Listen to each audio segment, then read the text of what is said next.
Hi, I'm Peter Burlingame of the Self-Defense Initiative. As gun owners, we have certain responsibilities. All of us are ambassadors for every other gun owner, and our actions speak for all gun owners. So that when you act politely and respectfully, you act politely and respectfully for all gun owners. When you mess up, when you have accidents, when you're a slob, you're speaking for all gun owners. We all know there's an active part of the society that is looking to get rid of our gun rights. They are working hard to restrict our ability to own firearms. And every time you do something that screws up, you give them the ammunition they need to help their job of getting rid of our guns.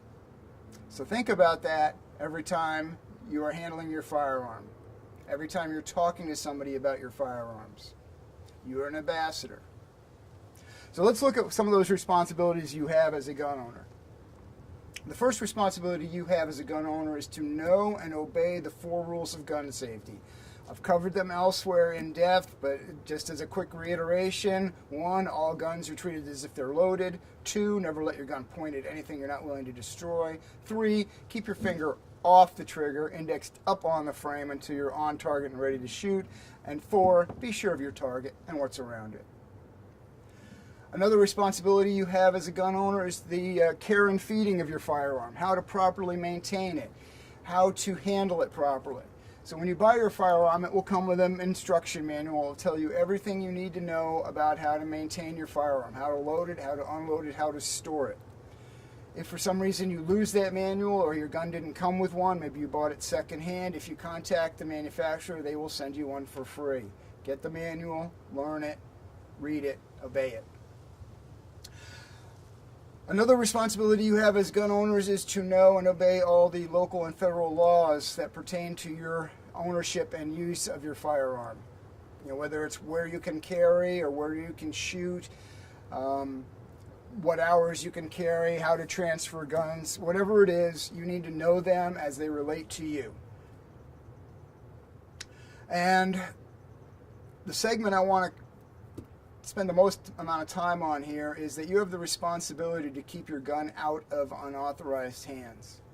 I'm not sure what the current statistics are, but the NRA at one point was saying that 80% of the guns that are illegally on the streets come from burglaries. So you buy a gun, you take it home, you throw it in your sock drawer, and at some point in the future somebody breaks into your house and steals your gun.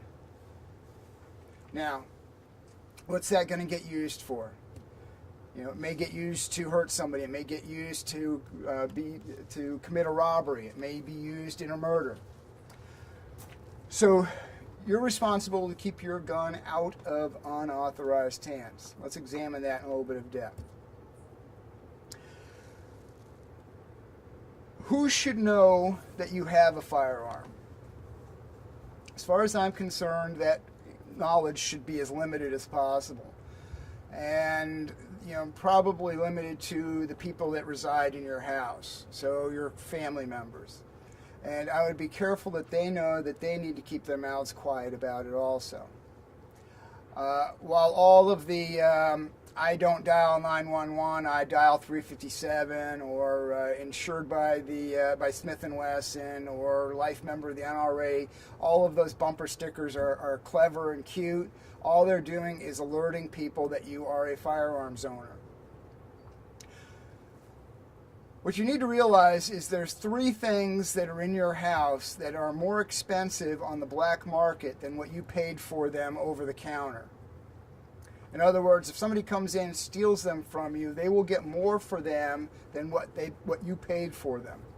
That's not usually the case. If somebody comes in and steals your 50-inch flat screen TV that you paid several $1,000s for, they're going to get pennies on the dollar for it. Same thing with your jewelry, your electronics. If you spend $100, it's going to be worth a few dollars on the black market. But there's 3 things that a burglar can get more for than if he bought them legally. The first one is identification. So if you have a passport, you paid the U.S. government $60 for them to process that. A passport on the black market is going for $500 to $1,000. So it is a target for theft. Another target for theft is prescription drugs. So you go to the dentist with an abscess and he gives you a prescription for some painkillers like Vicodin. With your copay, it'll probably just be a few dollars. Whereas, a burglar steals them and sells them at a bar, they're going to be, several dollars per pill. And the third thing that is worth more on the black market than what you pay for it over the counter is a firearm. So that Glock that you paid $550 for on the black market can be worth half again as much as what you paid for it. So realize that your gun is a target for theft. And how do we reduce your gun as a target for theft? First is through operational security, that we don't want people to know we have guns that don't need to know that. The next thing is that we keep our guns secure so that we're not just putting it in our sock drawer where anybody can get a hold of it. Now, if you've got a carry permit, carry your gun. If it's on you, it's under your control. Nobody else can steal it unless they hurt you. Most people will have more than one gun, though, and you can't carry all of them. So that means you're going to have to secure them. And that means a safe. Right here I've got a small gun vault safe, which is meant for quick access for firearms, particular pistols. Now when we're talking about safes, we need to think about where are we going to put the safe. And if I ask you, where are you going to put your safe? The vast majority of people will say, the bedroom. But then if I ask you, if you were a burglar, what room would you spend the most time in? And your answer will probably be the bedroom. So do we need to rethink that first answer? If a burglar spends all his time in your bedroom, because that's where you keep your valuables, and he finds a safe, what's he going to think? He's going to know there's something valuable in there. Do you think they don't recognize gun safes for what they are? So even if it's just a regular safe, they're going to say there's valuables in there. There's going to be identification, there's going to be jewelry, maybe electronics, and hopefully guns. So getting a safe is good, but we need to think carefully about where we're going to put it. If you put yourself in the mindset of a burglar and you realize, okay, a burglar is going to spend his most time in the bedroom, and then his next amount of time is probably going to be spent in the living room, where do you keep your valuables? Think about where would be the least amount of time you would spend as a burglar. And that might be where you want to think about putting your safe. Of course, the safe needs to be bolted down so that it can't be taken away easily. And it certainly doesn't hurt to disguise the safe. I lived in one place where I got burglarized a number of times, and it was sort of an arms race where I would take countermeasures to prevent another burglary, and they would counter my countermeasures, and then I would learn from that and put countermeasures in place. And it was an educational experience, as painful as it was psychologically. But one thing I learned is that burglars get in and out of your house pretty quickly, and they're not all that thorough about searching. So if you can put your safe or your valuables in a tucked away spot and disguise them, there's a good chance they will never find them. Because if the bad guy sees your safe, he may not be prepared to deal with it today, but do you think he's going to target you in the future and be more prepared and have some crowbars and sledgehammers, whatever he thinks he needs to get that safe open or pull it out of the wall or the floor where it is and go with it? So what rooms would you not go into as a burglar?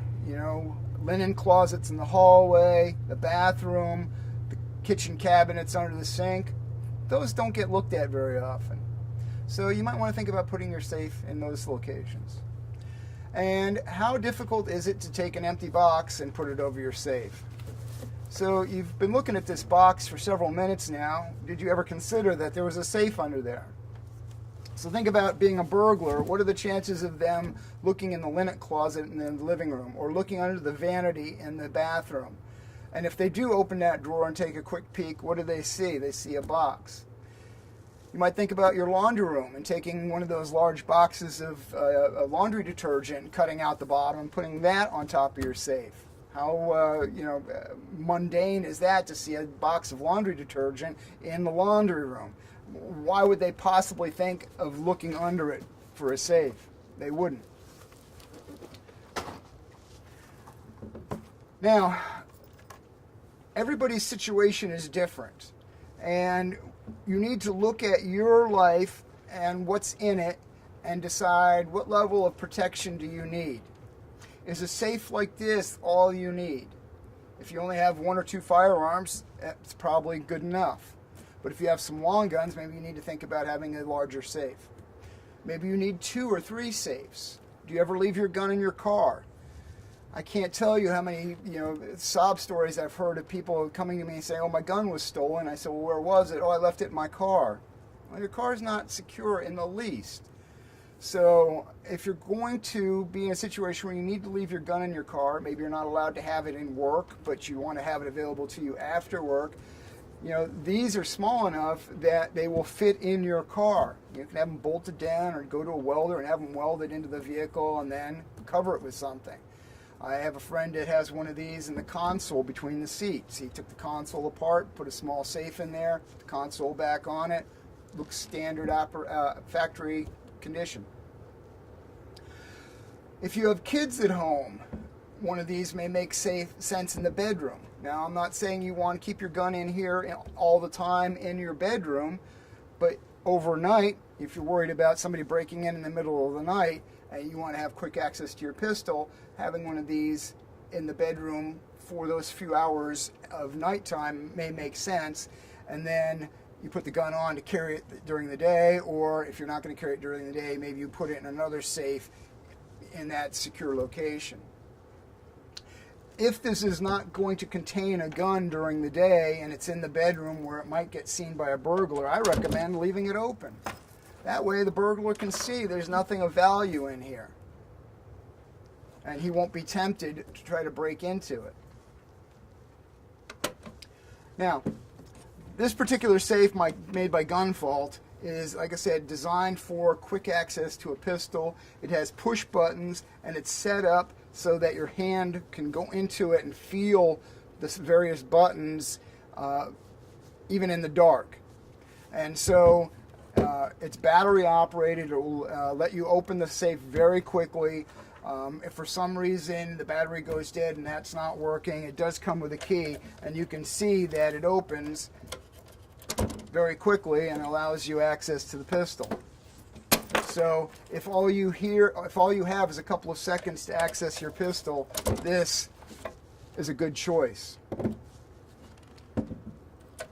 Will this stop a determined attack by somebody with a 3-foot crowbar? No. It's more for short periods of time, keeping the gun out of your kids' hands. But I wouldn't leave, really expensive things in here long term. There's plenty of information on the internet on various types of safes. One of the things you need to think about is that I mentioned that you need to look at your life and your situation. And one of the things you need to think about is how much warning will you have that there's an attack. I've heard of time after time of somebody looking up and there's somebody in the house. At that point, if you're sitting in your easy chair in your living room watching TV and all of a sudden they're standing over you, somebody's standing over you, how much time do you have to access your gun? None. But if you've got good doors and locks and they're always your doors and windows are always locked, it may be that you will have 30 seconds warning that somebody's going to try to get in. At that point, how much time do you have to get your gun? Up to 30 seconds. Be aware that windows are not much of a barrier. I know of a case of a family getting brutalized where two guys came in through the plate glass windows, and they just took the patio furniture and threw it through the plate glass window, and they were in the house within a couple of seconds. So that house was secured. The windows and doors were locked, but they broke the windows, got in very, very quickly. If you can extend your security out into past your yard to a perimeter fence, and you would know as soon as somebody was on your property, and you might have a minute or more of warning that somebody's coming. At that point, how long will it take you, or how long do you need to get to your firearm? 30 seconds, a minute.